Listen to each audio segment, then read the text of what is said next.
morning. I'm on now. Hello. Hello.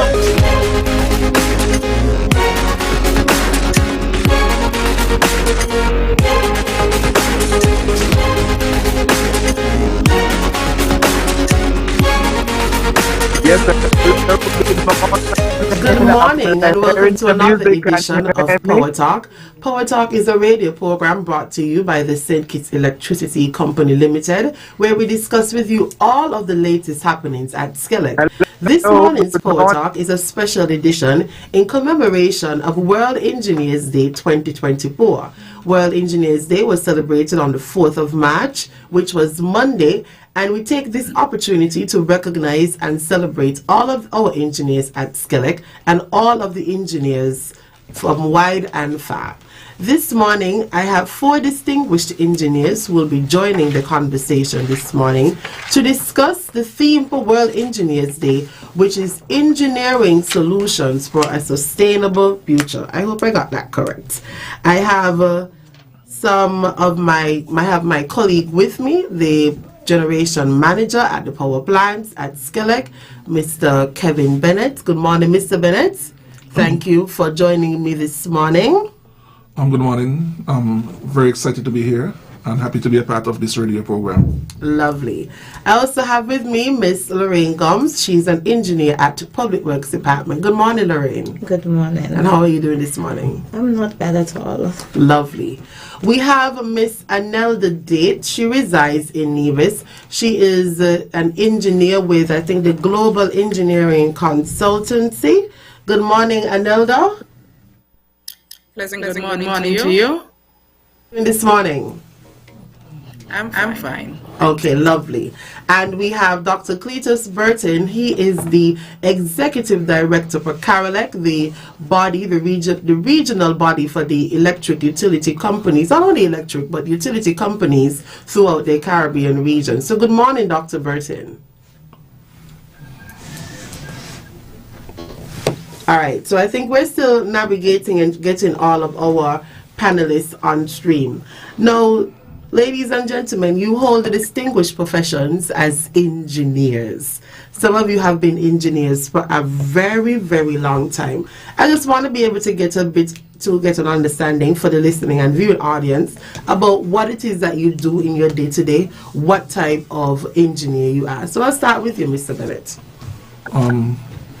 I'm an industrial engineer, and essentially our main job at the power station is to produce power, which means that we have to do every single thing possible to keep the power on, which includes thinking outside of the box, doing things out of the box, now and then working a few miracles, because everybody's aware of the situation that we have in terms of our capacity, etc., and the age of our equipment and so forth. So it's a challenge on a daily basis, but thankfully it's a team effort, and we have a very, very, very good team at the generation plant, and it's everybody working together. And once you have a good team and everybody working together, you're able to achieve the impossible. All right, that's a very good starting point. A strong team, not only at the power plant but at SKELEC, all of our engineers working together to ensure that we can problem solve. So what about you, Lareine? What type of engineer are you, and what do you do on a day-to-day basis? I am a civil engineer, and I'm working at Public Works as an engineer. At Public Works, we are the technical arm for the government, so we do basically anything when it comes to technical building a new building, or retrofitting, rehabilitating buildings, roads, anything structural. We do. All right, lovely. How long have you been at Public Works? I think about 17 years. Oh, wow. And Mr. Bennett, how long have you been at SKELEC and SCADA? Essentially the same time, about 17 years. Okay, because you all went to school together, right? All right. Anelda, let's have a conversation with you. What type of engineer are you, and what do you do on a day-to-day basis? Well, I'm an electrical engineer. Been an engineer for like 21 years. And from a day-to-day point of view, we have a lot of electrical related issues, whether it is generation, dealing with generators, dealing with designs, whether it's low voltage or high voltage, or we are covering renewables such as solar, wind, doing consultancy for geothermal, those things. All right. So you have a lot of exciting things taking place. Yes, we do. Okay. Is Dr. Bertin on? Dr. Bertin, are you able to come in and introduce yourself to the listening and viewing audience? Hello? I think I just heard him. Okay, but I'm not hearing him anymore, so we're going to keep trying to ensure that we can get Dr. Bertin in on the program. Alright, so the theme for this year's World Engineers Day is Engineering Solutions for a Sustainable World. I'm going to give each panelist an opportunity. Hello? Yes. Hi, Dr. Bertin? I could. Thank you. There is a delay and a feedback coming in. There is a delay and a feedback, so I don't know if you're going to have to switch devices or log off and log back on. So we're going to allow each panelist to provide their thoughts on the theme. We're going to allow each panelist to provide his or her thoughts on the theme. How do you think engineering contributes to sustainable development? What role does engineering play, especially when we think about sustainability? Essentially, you have to look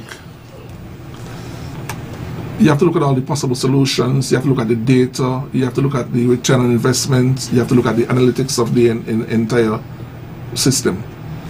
So it's essentially you have to put all the. I think Dr. Bertin is on. Yeah. Go ahead, Mr. Bennett. Yeah. Essentially, putting all the different plans, procedures, all the different studies in place before you can move forward. All right, and your thoughts, Lareine? Basically, for me, as an engineer, I'm thinking, as a civil engineer, sorry, I'm thinking about more energy efficient buildings, developing more energy efficient building, reducing carbon emissions, and sustainable urban planning, stuff like that. Okay, and I'm happy that you started to have this conversation about planning and reducing emissions, because there's always this notion that engineers don't really think about the environment a lot in the work that they do, and particularly in the energy sector. That is a major challenge, because a lot of our energy comes from fossil fuels. So I think that is why there is this great push to get sustainability to be at the core of when we are designing solutions as engineers. Anelda, anything you would like to add? First I like the listening audience understand that sustainability has to do with the relationship with production as it compares to consumption, and bearing that in mind, finding the balance that would be critical for the maintenance of whatever it is. In my field as energy, we often search for that balance so that we don't overexploit whatever it is that we are using this energy. And striking the balance is very important, again, because we are at a point now where we're seeing global warming. We're seeing it at a faster rate, an increased rate, that creates challenges for us as it relates to how do we ensure that we protect the environment, particularly in the energy sector. So I definitely understand how that creates challenges, but engineers are the world's greatest problem solvers, right? Exactly. Well, I don't know. The interesting thing, for example, is that we use fossil fuels. In fact, everybody in the Caribbean uses fossil fuels. Some persons are trying to integrate renewable energies, but there are certain challenges to it. We should have a project coming online within next 2 years, but that would only provide 33% or roughly 30% of our entire production. Some countries, like I said, a number of countries are investing, but there are challenges to that. There are issues in terms of the stability of the grid, if you have only renewables on the grid. So there are a lot of challenges to be overcome. Well, that's exactly where we're taking the conversation now. We reside in the Caribbean region, in St. Kitts and Nevis in particular. We have to start thinking about and having the conversations about the specific challenges that are being faced as engineers in the Caribbean. What would be your contribution to that, especially as it relates to sustainable development? The best solution, renewables, they're intermittent. The best solution basically is to have base load power. We have the potential, at least over in Nevis, to develop geothermal power. And once you have geothermal power, essentially it's base load power, so it would eliminate and reduce the need for the thermal units, the diesel generating units. So that is something that we really need to exploit and expand and look into. But with these technologies, of course, geothermal has a very capital cost is extremely high. Solar farms, again, the capital, So the challenges, of course, is money. You must have the money to finance these projects because they're very, capital intensive. At the same time, they take a very, very long time to develop. Dominica, for example, is extremely advanced when it comes to geothermal. Nevis as well, but these are projects which have been ongoing for years. So they are capital intensive and they take a lot of time to develop. But once we hit that road, then we'll be in a pretty much good position. Lareine, I saw you nodding your head earlier in agreement with what Mr. Bennett was saying. I think as well as it needs, it's fair to say that we are going to move that way, but we will need to educate our people as well, because it's not just the engineers, there are the mechanics. All of these people play a very vital, integral part into the maintenance and the upkeep of these new things. We could go and develop thermal energy, whatever we're developing, if we don't have anybody there to maintain it, the knowledge, and that's going to be a setback as well. So I think right now, as well as we are pushing these projects, we should be pushing the educational sector part of it to get the training and the knowledge of how. It's a new careers, for example. Yes. We eventually will be moving to electric vehicles, and of course, those are career. You need to have. It's something which is new. It's a new field. It's something which is very exciting. We do not even have right now much electrical mechanics on the island. So we're definitely looking at financing, length of time, the technical support that's needed, and the education of the individuals to occupy these new careers. Anelda, what will be your contribution here?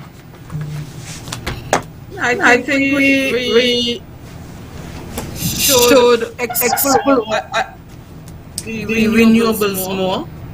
In my viewpoint, I think that geothermal is also good, just like Bennett. But in the interim, seeing that one of our major barriers to development in sustainable energy is finance, we can do other things like encourage the private sector to install more solar and their system. And thus, by doing that way, going solar water heater, those things, we reduce that demand that we have on the utility, which uses fundamentally fossil fuel. So I think that's the way we need to go. And to overcome some of the barriers, the high cost of solar energy or wind energy, the government and assist us some more in maybe moving VAT because at present it's duty-free.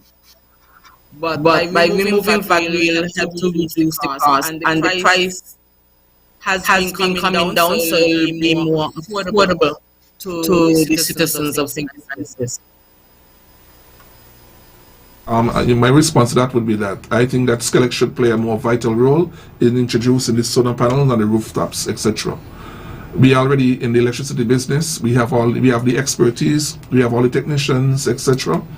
And it's something that we think. Well, personally, I think that we should get involved in more, because at the same time, it reduces the demand for fossil fuels, of course, which helps to reduce our carbon footprint, etc. So I think that's something that SKELEC should consider and investing in, at least, for even for new projects. You install solar panels on the rooftops. You have battery storage, and in the worst case scenario, if there's a hurricane, for example, at least that area, a microgrid, will be able to function on its own. So I acknowledge the recommendation that Anelda would have placed on the table about just improving the accessibility of persons to be able to have what is needed, the equipment that is needed for us to really have that source into renewable energy. So more about the removal of VAT and getting the private sector. And that's exactly our next question. What it is that can be done in terms of specific projects or initiatives to your own organization that you're representing or your field that we can engage in to promote sustainability. So from SKELEC's end, from your end, Lareine has been in public works, and Anelda representing the private sector. What are some of the initiatives and activities that we can engage in to promote sustainability? Well, from my end, I would think the best way that we can do it is when we are doing new designs, we could consider the solar panels and everything. But for us, the setback is the knowledge or the expertise to actually put into play that solar panel. As Bennett said, SKELEC has it. Would we be able to just come and ask you all to do that design part? For cost.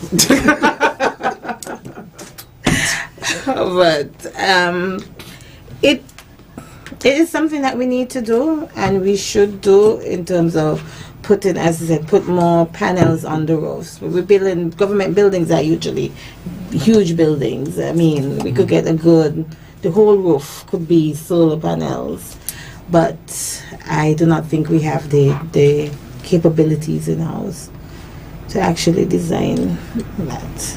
We can assist. We do have the knowledge in Ireland. The energy unit would have a list of solar installers on the island, so you can tap to energy unit for that, because we have a number of solar installers already on the island that has the expertise to do both the installation and the design. The knowledge or the capabilities on island. I was speaking more of in terms of in public works itself. Okay. Right. So here it is. Mr. Bennett says that you can get some help, and another saying yes, we have the ability to. It's available on the island. Anelda or Mr. Bennett, what are your thoughts in terms of initiatives that we can do to promote sustainability? Private sector, SKELEC. A lot of it has to do boils down to education. You're in the communication field. It's something that you can have, videos, etc. Because the reality is that this in particular will be one of the hottest years on the record. So you have the issues of climate change. So I guess it's all about sensitization. Once the public is aware, you'll get more support from the public in terms of energy conservation, etc. Then again, I'm from the utility, so energy conservation comes at a cost to us, because we have to look at our own sustainability and affordability for the customers. Yes. I think there is a lot of interest and desire. We do get persons who call in, persons who meet us and engage us, that there is a lot of interest and desire in renewables. People are really interested in putting their solar panels on their homes. They are interested in not having large like bills anymore, being off the grid.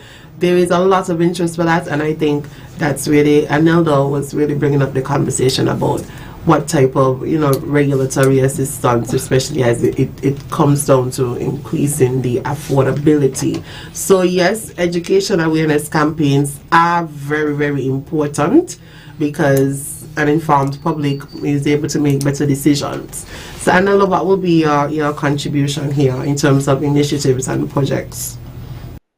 From talking to a lot of our customers, some of the things that they are looking at that maybe SKELEC can assist with is the ability for them to produce more energy and have SKELEC purchase it. So somewhat of a purchasing agreement between homeowners and SKELEC. So they are looking at that aspect as one of the ways, as an incentive for them to install more panels or to go ahead and install panels. A second option, as I said before, we can look at the availability of reducing the cost through removal of VAT, because you will find that other Caribbean countries, such as St. Vincent, for example, solar installation and items does not carry VAT. So we can investigate that aspect of it to lower the cost for the customers also. And other ways is through education. I agree, sensitizing people as to if they do have solar power, how they can utilize it such that they can get maximum benefit from it, and at the same time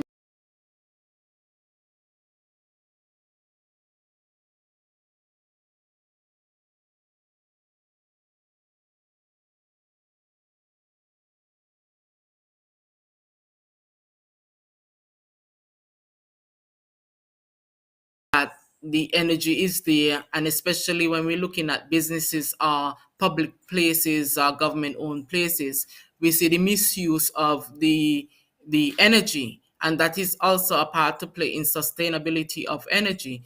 If we don't need to be in a room and it's so cold, so we have to be wearing sweaters. We need to reduce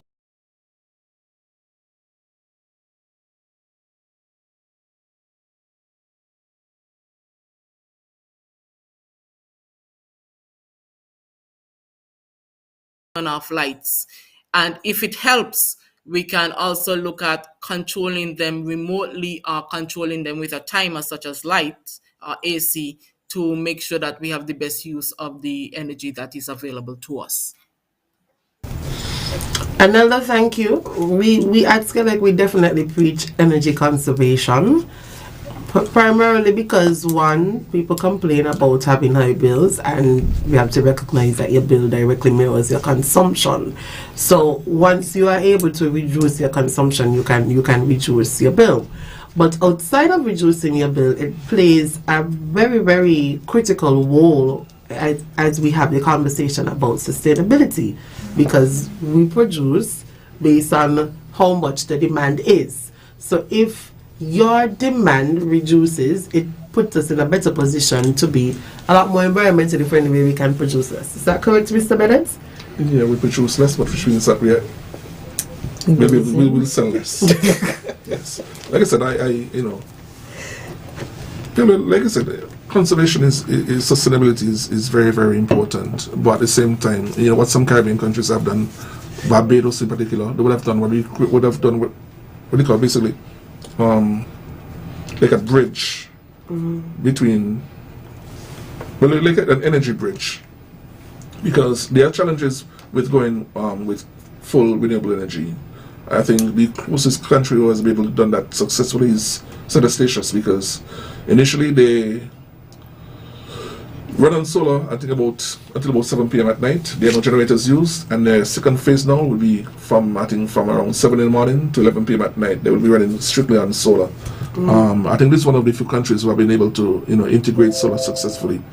Other persons are using what we call an energy bridge, where they try to use more fuel efficient engines, because I say the renewables are intermittent, and the batteries, even the prices are falling for panels, etc. They're very expensive. So it's something that we will need to look at, consider. There's talk, of course, of LNG, which is a much cleaner fuel than diesel. So it's something which can be considered part of the energy bridge until we reach the area where we have renewable energies. We need to do what we need to do, because the renewables, they do take time, and we have to ensure that we have enough capacity to provide power for persons until at such time we're able to integrate renewables. Now, I know a lot of the conversation has really surrounded the energy sector, primarily because this is SKELEC and Mr. Bennett is the generation manager and Anelda is an electrical engineer. But I also want us to have a conversation about sustainable engineering practices outside of energy production, because we know that that is one of the greatest contributors to the burning of fossil fuels to climate change. What are some of the other sustainable engineering practices, even if not in your day-to-day, that can be used as we talk about sustainable development and promoting sustainability? Well, if you look at it from a food security standpoint, there are certain practices, not necessarily engineering practices, but some simple practices which can help to ensure food security. If persons, there are guidelines now in terms of the size of species, because if you remove all the small lobsters, eventually you'll have no lobsters. If you remove all the small fish, eventually you'll have no fish. Same thing if the conchs are not fully matured and have not had a chance to reproduce, then of course eventually there will be no more conch. So I guess again it's just a sensitization in terms of the fishermen especially, to ensure that you only take the species which are mature. And recently I was speaking to one of the guys from Sandy Point, and he explained that normally when he brings up the traps, whenever they're lobster with eggs, he puts them back overboard. Whenever they're undersized, he throws them back over. And then based on his practices, he noticed that over a period of time, he was starting to see way more lobsters. And so these simple practices certainly can help, especially when you have issues with climate change and declining stocks of different species of fish. So there are simple things that we can do, which at least for food security will certainly help. All right, so food security is very important. Very, very important, very close to as important as navigating this climate change challenge that we have, because it's very closely linked to it. Outside of food security, outside of the energy sector, what are some of the other sustainable engineering practices that can be embarked upon? I wouldn't so much as call them engineering practices, but practices that we can do.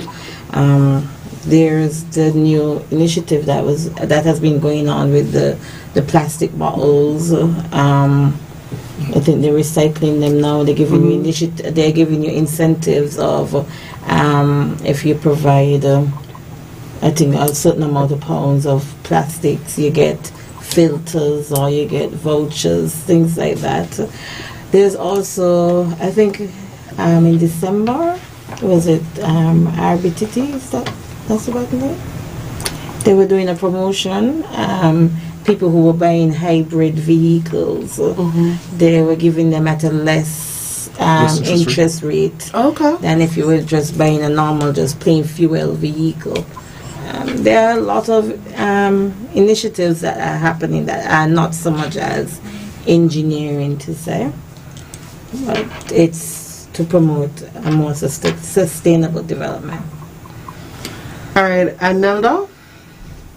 Under the engineering wide bracket, I think that we can do a lot in terms of marine engineers for protection of reef and those things, the coral reefs, and so we can look at civil engineers as to our transportation system, how we can go about and improve that. We have chemical engineers as to how we use our chemicals in agriculture, how it gets to the water table and those other aspects, and how we can go about doing that. We also use chemical engineers in the aspect of using fertilizer, for example, dung, organic fertilizer, and use that to produce other things that the farmers can actually utilize.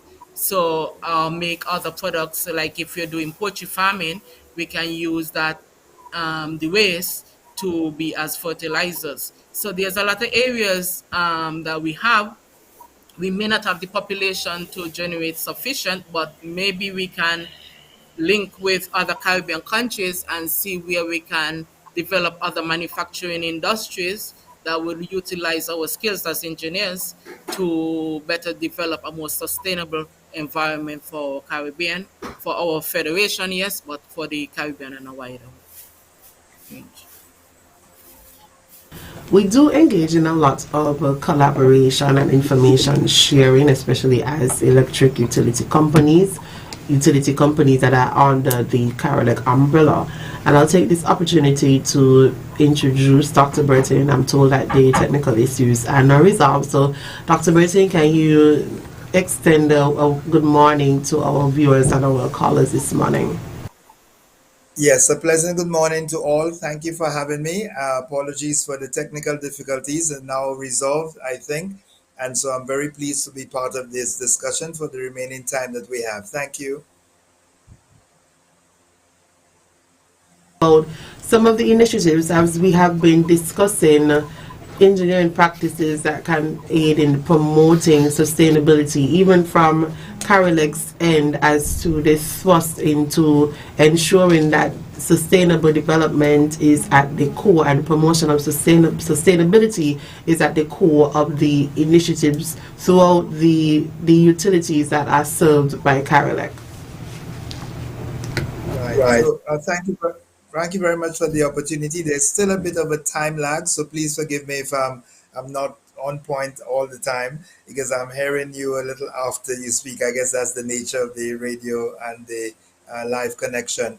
But CARILEC, as some of your listeners and viewers may be aware, is the Regional Association of Electric Utilities and other suppliers, vendors, manufacturers in the electric utility sector, and engineering across the spectrum, in a particular electrical and mechanical, play a key role in the operations of electric utilities, and also the firms that supply them with services, whether it's fuel or generators or transistors, etc. And also in terms of the services that they provide downstream.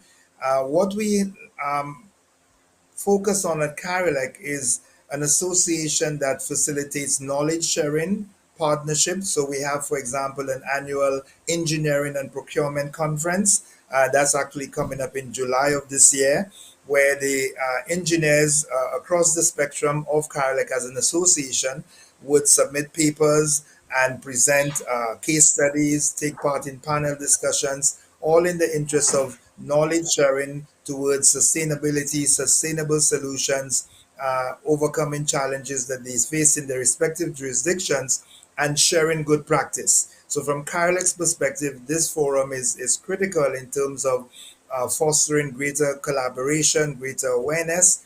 And just an additional point that we always like to emphasize is that if we're focusing on sustainability, given the multi-hazard environment in which we live and the complexities of climate change, we have to look at it from a multi-sectoral perspective. And in this instance, I would say a multidisciplinary perspective. So yes, engineers would be the focus for today and the bedrock of some of the solutions, and collaboration with policymakers, with planners, with architects, with the construction sector are all critically important to build a sustainable world. So the spotlight here on engineers is wonderful, it's brilliant. And we also would want to emphasize the importance of collaboration across disciplines so that we could ensure that we have integrated solutions that address problems in a cohesive and comprehensive way, from the policy standpoint, the planning, the engineering, and the implementation through the construction sector. Thank you so much.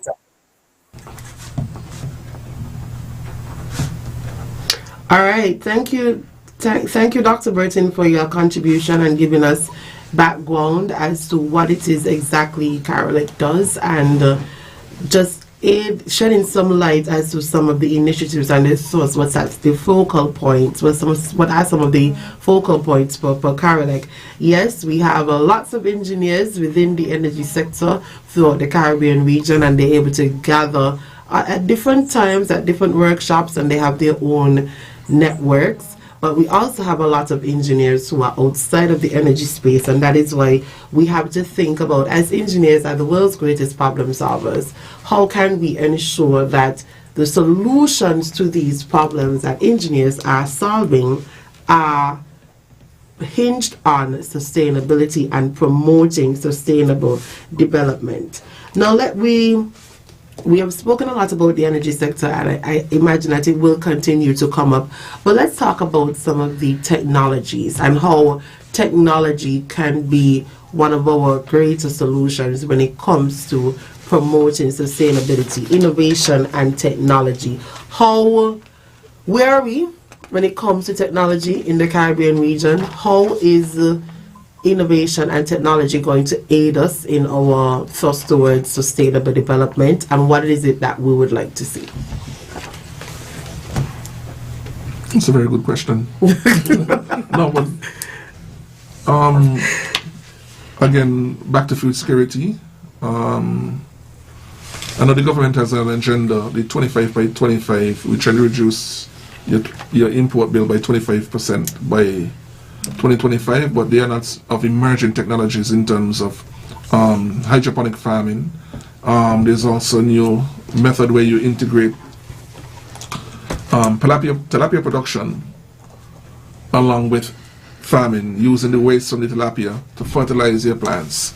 So we need to be on board as much as possible. There's already a pilot project in place, in terms of looking at how effective that will be, in terms that you use the waste from tilapia to fertilize your plants. At the same time, once it's done, you have, based on the schedule, every 3 months, for example, you have X amount of tilapia for sale.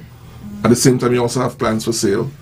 So it's something that we definitely need to look into. There's another project where I think there's going to be essentially lobster production, which, again, with declining stocks, etc., is something that, persons are already looking at. So once you take advantage of the new hydroponics, the aquaponics, etc., that will go a long way towards helping us to be sustainable, at least in terms of food security. I think, Mr. Bennett, you're going to have to share with the listening audience that you're a part-time farmer or you're a part-time fisher, because I'm feeling this passion. I'm feeling this passion about the agricultural sector and food security, and I like it. I really like it. Like I said, COVID would have opened up our eyes to a lot of different things, etc. And when you're depending on somebody else for your food, they of course be looking out for their own interests, because they have to make sure that the population, of course, is covered. So it's something that we really need to take in consideration. COVID would have highlighted a lot of weaknesses, and it's something that we definitely need, as an island nation, we need to, in terms of sustainability. At the same time, the fuel has to come from overseas. And if there are issues, there are disruptions, if there are wars, if there's a hurricane, the ship cannot come, it will impact us. So the closer we are to be able to utilize our own resources, the better it would be for everybody in the long run. Yeah, most definitely. And COVID, as you mentioned, opened our eyes to how interdependent we are on other areas, and I hope that it opened our eyes to the point where we start to make the right decisions as to how we are going to secure energy, food, water, just ensure that we have our own sustainability here. But as we think about innovation and technology, where are we? Do we think that we're at the place where we need to be? What else can be done? What can we institute? What can be deployed to be able to have technology be one of the solutions? And this question is open to any panelist when it comes to sustainability. Anelda, do you have anything to add?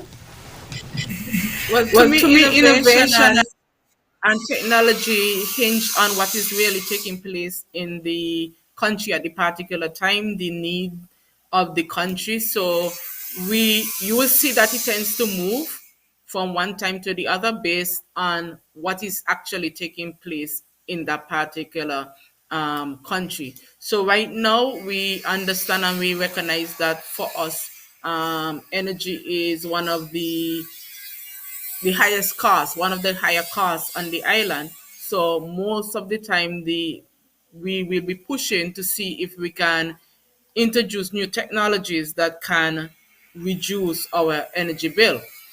That said, I do think one of the key things that we can do in our federation is the development, as Bennett spoke about earlier, the development of geothermal. Because come with the development of geothermal, we'll have a lot of spin-off effects and we'll be more able to self-sustain, because once we have energy security, which is indigenous of our island, our federation, then we'll be in a much better position to drive other industries such as tourism, manufacturing, and agriculture. Those things is hinged directly onto an energy secured country.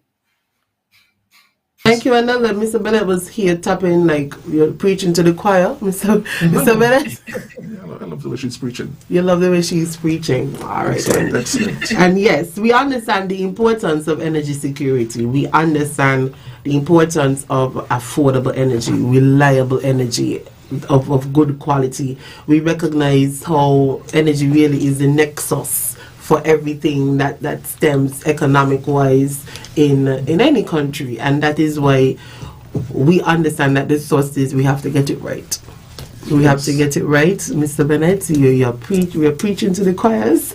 We have to get it right, and technology has to be at the forefront. I'll allow Dr. Bertin or Lareine to chime in here if they have anything they want to add to this particular conversation about technology and sustainability and how they're linked to each other. All right, so the choir has that sound to support. Sorry, there's a bit of lag. Go ahead now. So I was just saying that technological innovation is certainly a critical area to consider when we're talking about building sustainability. Not just, again, as you said, in the electric utility energy space, but across the board for our development as a region. We're looking at some breakthrough game changer technologies in terms of ocean thermal energy conversion, ocean wave technology, looking at the blue economy and how we balance the uses of our waters, which we have vast resources compared to our land mass. So how we explore the blue economy for development, I think, is a key area of technological innovation that we need to focus on from an engineering perspective, definitely, and also from a policy perspective. And we're looking also at potential game changers like geothermal that we're exploring, as you know, in Nevis and some other islands in the Eastern Caribbean. So the whole question of innovation and how we adopt and adapt technologies from other parts of the world, whether it's New Zealand or Hawaii or Alaska in terms of geothermal and ocean thermal energy conversion, ocean wave technology, all of these points to innovations that we definitely need to explore and embrace with the right policy framework that will really contribute to our economic development and also resilience and sustainability. So really key discussion, I think, this morning. I really wish that we could continue that sort of discussion moving forward. Thank you.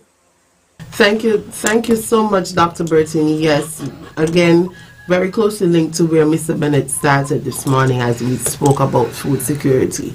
We have to look at how is it that we can use what is currently available to us, the ocean, blue economy, and how we utilize our natural resources as it relates to the green energy push to be able to create a sustainable world for ourselves. We are seeing the depletion of resources. We're seeing the challenges this is creating for us, especially as it relates to climatic conditions. So we have to take actions now, especially being the decision makers, being a part of the core sectors. We have to take action now. And as we talk about taking action now, as a part of SKELEC's World Engineers Day celebrations, we have journeyed, and we have been doing this for about 3 or 4 years now. We have been journeying to the different educational institutions, whether it is tertiary level institutions, high schools, or primary schools, because we recognize that there is pretty much a dearth that is happening. There is this group of young persons are not particularly interested in STEM as much as they ought to be. And we want to ensure, as we think about sustainability as well, that we are nurturing this new group of engineers to be able to be a part of these different sectors, not only in energy, but even in infrastructure, in transportation, because we need engineers, we need persons in STEM. And so we have been preaching the message of getting young persons to think about these career paths. I want each of you, especially in your individual fields, what it is your professions and careers have been. They have been hinged in the STEM sector, to really chime in on this conversation. That's one. Getting more young persons involved in STEM, future generations and engineers. And then two, we have to have the conversation about female representation in engineering and in STEM. Now, this is also very important because we don't have a lot of female engineers, especially in our electric utilities. We don't have any at SKELEC, and that is why every year we reach out to different women. That's why Lareine is here. That's why Anelda is here, so that the conversation can have that level of gender balance. So the two main topics that we're going to talk about is the promotion of STEM and the developing of future engineers. So let's start with you, Mr. Bennett. You were at the primary schools yesterday, so let's talk about how we can get more young people involved in it. When we visited the St. Paul's Primary School, and it was really, really a different experience. The kids were very, very, very knowledgeable. The interesting thing, they asked, how many persons like maths? And like 21 out of 22 people put their hands in the air, and we were really shocked. We saw that at the Newtown Primary School yesterday as well. A lot of students were very interested in math. Yeah. Well, like I said, I feel very happy for the future because, the kids are really, really, really intelligent. We do have one of the best educational systems in the world, of course. But, I'm like a direction in which we're going. I think we're going to be, in a few years' time, we'll have a lot of engineers, including female representation. All right, so we are seeing some interest in terms of math, and did you ask about science? Yeah, the science was probably around 50%, but the maths shockingly was like almost 100%. Yeah, I don't know. I think the teachers might really just be doing a good job teaching math, maybe better than when I was there and when you were teaching, Mr. Bennett. No problem. Lareine, what's your contribution?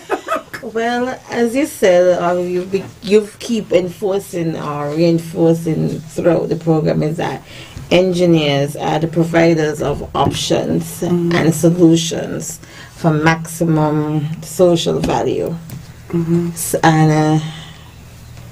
and minimizing it. And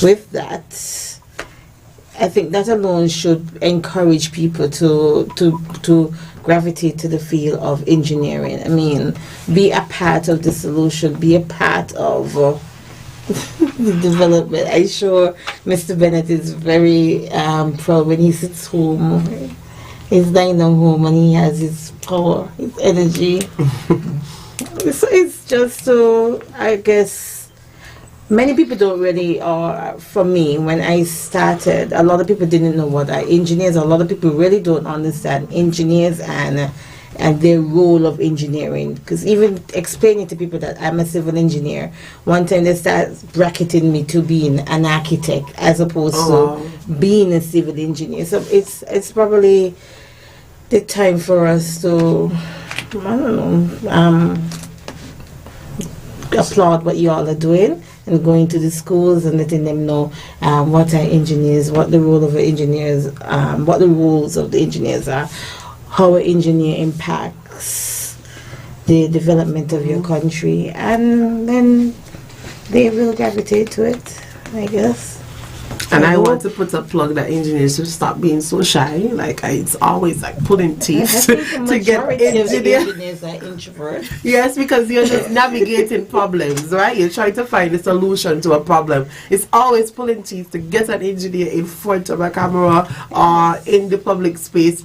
Because the more you speak about what you do, your journey, how important the role of an engineer is, then we can have a greater appreciation and understanding for what engineers do. So I didn't necessarily have it before I joined SKELEC and worked with an awesome team of engineers and recognized, oh wow, like they do really cool stuff. Anelda, what's your contribution to the topic of promotion of STEM and gender representation?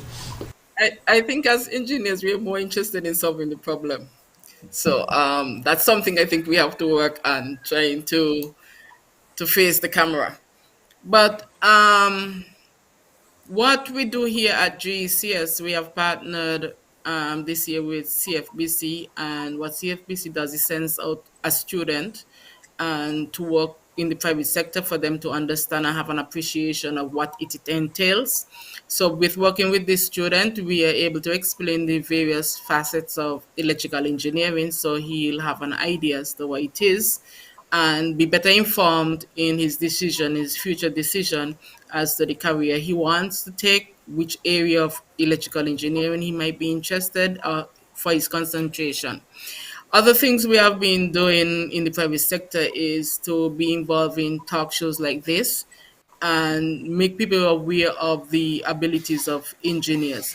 What we have found that working in the private sector, a lot of people don't understand that as a female, which I am, that we can be involved also in engineering. They tend to watch me when I enter job site a lot to make sure I know what I'm doing.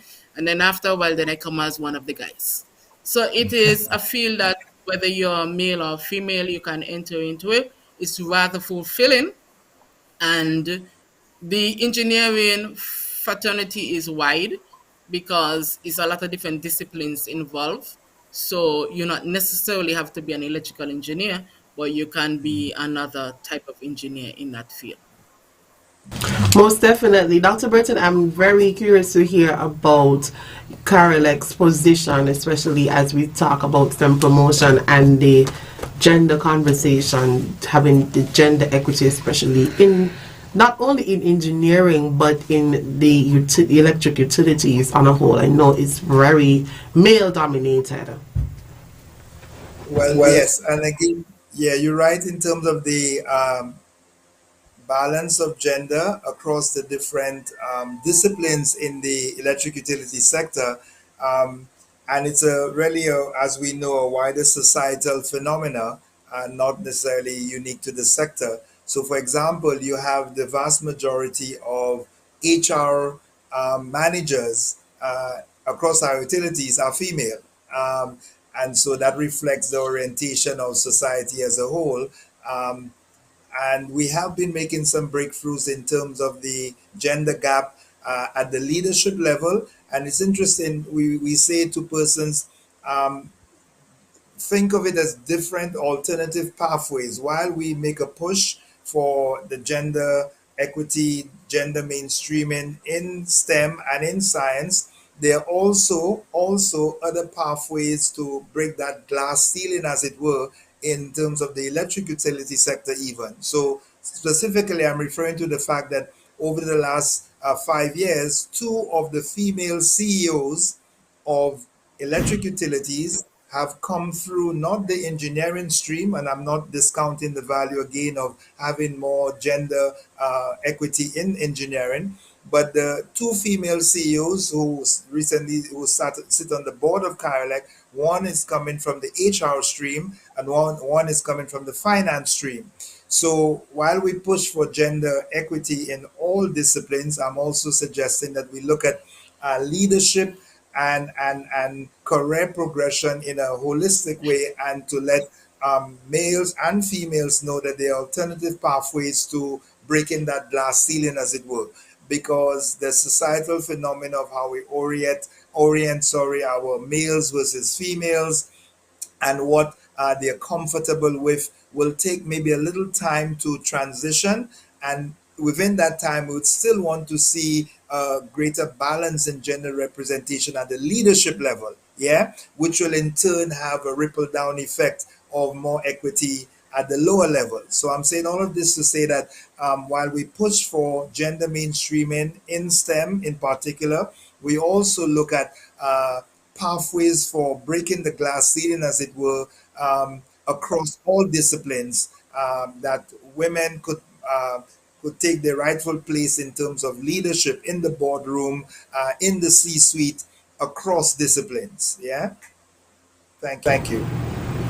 Thank you very much, Dr. Bertin. I am happy to hear of the contribution from CARILEC and the representations that were used in terms of, rather the examples that were used in terms of the female CEOs coming from, HR and finance, getting a lot more of persons or females involved in the leadership roles of the company. If we can't get them as engineers, then perhaps we can get them to occupy more seats on the management and leadership level. So yes, that is critical. Ladies and gentlemen, we're almost at the end of our program this morning. We're right at the end.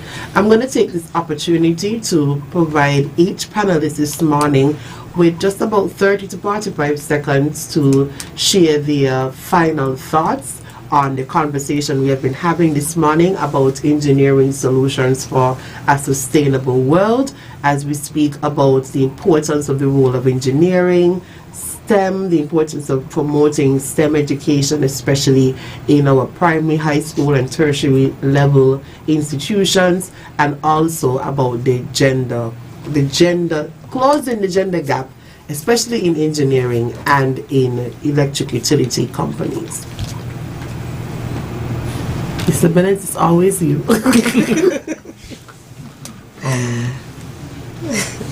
One of the most fascinating things, of course, for me at least, in terms of engineering, is like the mega projects. Yeah, persons who, building a hospital in 10 days. That's something that, one of the things I'm looking at, laying down tracks in, hundreds of miles of tracks in no time. So the scope for development, is there. And I think that, Syncus will be in a very, very good position to take advantage of the new technologies that would be emerging. Yeah, that's it. Thank you, Mr. Bennett. Lareine? Well, first I would like to thank SKELEC for inviting me this morning on your panel. You really, I think you caught me at the off guard or don't know, because you brought me out of my box completely. I am quite introvert. Oh, wow. I hate cameras. And as well as this topic is not my forte or my passion, but I must say, being here, I've learned a lot. And no, it's interesting. I hope what we have discussed will impact someone out there, and it has opened up my eyes to other areas, as you've indicated, on how we could encourage other younger people to be engineers and to see themselves as being the solution, as the problem solvers of the future. All right. Thank you. Thank you for joining us. Again, I was hunting for female engineers, and I just did what a millennial would do. I just went on Google and LinkedIn, and I found Lareine. And it just so happened that she was Mr. Bennett's classmate. They went to university together. So I said, Mr. Bennett, I'm trying to find Lareine. And he's like, oh, I'll give you her number. And that was it. That was it. So, yay, technology. Yay. All right, Anelda? Yeah, just like to yes, say thank certainly. you also for bringing us, being on part of this panel. GCS is grateful. And as it speaks to sustainability, I think this is a very important topic. And we have to definitely be mindful of how we use the resources that we have. present. And I'm passionate as it speaks to energy because that's our field. So utilize our energy in a responsible manner such that our children will have something to work with in the future. And also, I don't think we spoke a lot about it, but climate change is a real issue. And as engineers, we are working towards to see how we can balance sustainability, climate change, all those things that tend to affect our small islands. Thank you. I went to school with that too. Thank you. You went to school with Anelda too? Yes. Oh, Mr. Bennett is just the nexus here. Anelda, thank you for joining us this morning. I didn't get your number from Mr. Bennett though. I got your number from Hanif, Mr. Bennett's psychic, right? So thank you for joining us, Anelda. We are very honored that you were able to join in this conversation today and share your viewpoints and give us different perspectives on the energy sector, especially being in the private sector, because we at SKELEC, just having that difference in conversation is very important for us. Dr. Bertin, I know we had a difficult time getting you fully on board this morning, but I'm happy that we were able to navigate through all of the technical difficulties and you were able to provide such great contributions this morning. I allow you the opportunity to be the final panelist to wrap up just before we close out the program. Thank you so much. Thank you so much. It's been an immense privilege to share this forum with fellow panelists. Thank you, SKELEC, for this wonderful program. CARILEC is always pleased to support and partner in such initiatives. To your viewing audience and listeners, I just want to encourage everyone listening to follow your dream, work hard, stay focused. STEM is truly transformational, whether it's science, technology, engineering, mathematics. It could put you on a really solid path to make a difference in the world, to be significant, and be part of the solutions that lead us to a more sustainable future. So thank you and commendations to you for this wonderful program, and best wishes as we continue to celebrate this important day for engineers. Thank you. Thank you, Dr. Bertin. I want to extend once again thanks to all of our panelists for joining us this morning. Hopefully it's not going to be your last time here with us on Power Talk. We're here every first and third Wednesday, and sometimes we squeeze in on a second or a fourth, depending on what we have to discuss, what information we have to share with our listeners at SKELEC. We pride ourselves on being community partners. We believe in empowering the community, and we do believe that we are the nation's leading utility provider, and we wouldn't have it any other way. I take this opportunity as well to extend Happy Women's Day in advance to all of the women in whatever different professions, careers that you are a part of. We appreciate your contributions to making this world a greater place. We will be having our own celebrations at SKELEC as well, so I take this opportunity to say Happy Women's Day and to once again say Happy Engineering Day. I think we turned it into a week, so I'm saying Happy Engineers Week, and we definitely want to be able to get that future generation of engineers so you can solve all of the great problems that the utilities are faced with on a day-to-day basis. So thank you for joining us. Bye-bye. Thank you.